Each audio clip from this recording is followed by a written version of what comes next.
Let's cut right to the chase. This was not a lens anybody asked for, nor was anybody expecting, but after using this for a little bit, I'm definitely selling my current 16-35 f4 to get this lens. Why, you ask? Well, it's smaller, it's lighter, it's sharper, it's better built, the minimum focus distance is less, has practical buttons on it, has an aperture ring that can be declicked, and it's cheaper.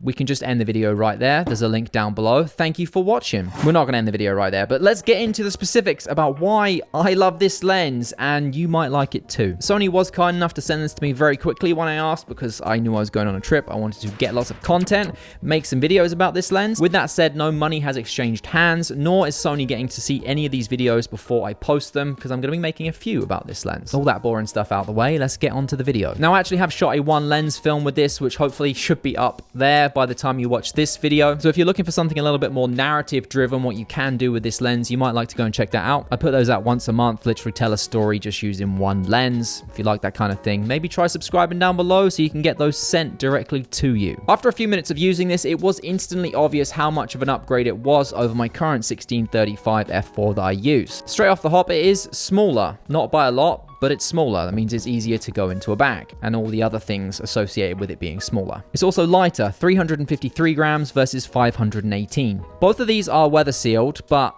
that has issues with things getting in if you're on a really sandy beach, because obviously the barrel goes in and out. This being all inside, don't have any issues like that. And the pick one, it's cheaper. This is $11.98, brand new, not even out yet. Comes out in a couple of months. This right now to buy is $13.98. It's been out for years.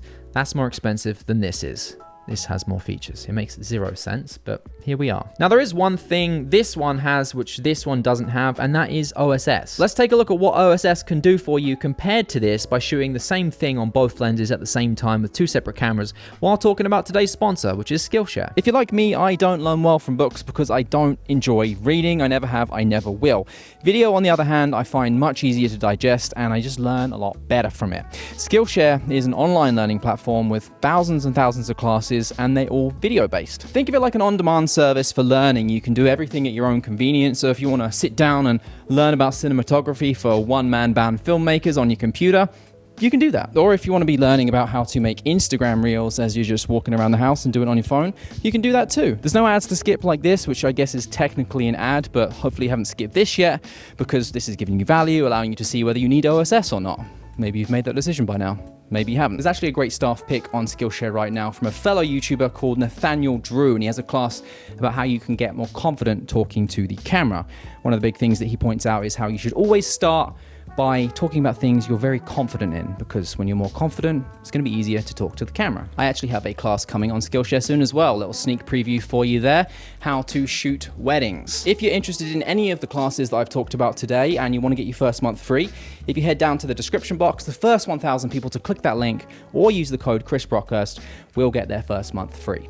Thank you, Skillshare, for sponsoring today's video. And hopefully by now you've realized or not whether you need OSS in your 16-35. Now, because the zoom is internal on this, it means you can put it on a gimbal, balance the gimbal, and not have any issues with it being slightly off balance if you zoom in or zoom out. Now, yes, I know most gimbals will make up for those subtle differences, but there's one gimbal where you really can't allow the gimbal to make up for those differences if you want something really small, and that's the Zhiyun Crane M3. And yes, this does balance on the FX3, on the Crane M3. It's a lot of threes, isn't it? With 0 issues. Balance is like a dream, which means that lens, the FX3, and the Crane M3 is potentially the smallest pro-level setup out there that you could use. I say pro because it's like FX3, S-Log 3, 10-bit 422. It's a pro level camera. On the FX3 right here is where this lens belongs, because it has a zoom rocker, which would be where the A7S III has its power on off switch. So this allows you to zoom in and out without having to touch the lens, because it is a power zoom. I, like a lot of others, questioned the usability and purpose of this. I mean, I use it with clear image zoom, but when it first came out, it didn't really make a lot of sense. With that, it makes a ton more sense. It's kind of more evident than ever now, the roadmap and what Sony's plans and future could potentially hold with this lens and that little rocker on there, and maybe other potential lenses to come too. You can actually assign a custom button on the A7S III or A7 IV or any other Sony camera you want. You know how the same way you do it with clear image zoom to just zoom in? The same will function with this lens on any Sony camera. So I use this button right here for my zoom, and it will control the power zoom on there the same way the rocker will on the FX3. Now you can, of course, just turn the lens directly, and that will also control the zoom, the 1635 focal range that you have.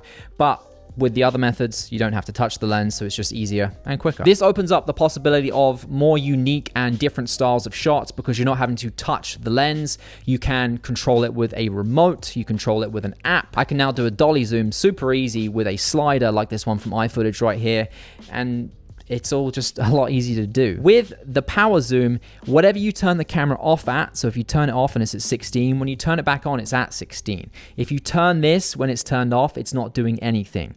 Turn this off at 35, when you turn it back on, it'll be at 35.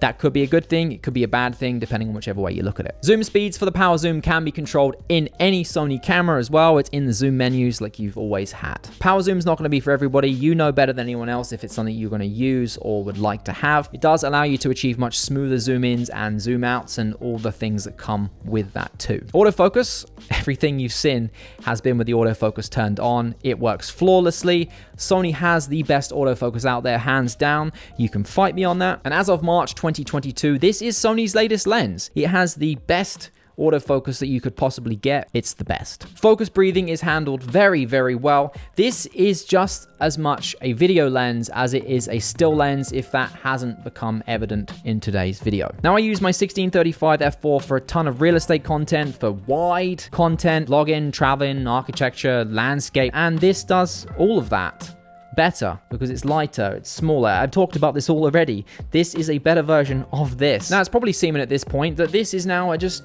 a terrible lens. It always happens, doesn't it?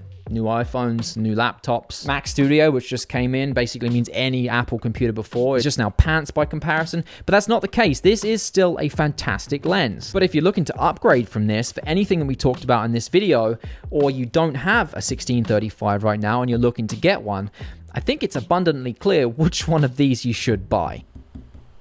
That's it really. Thank you Sony for lending me this lens, and I'm very excited to see what you potentially have coming in the future if this is a little taster of it.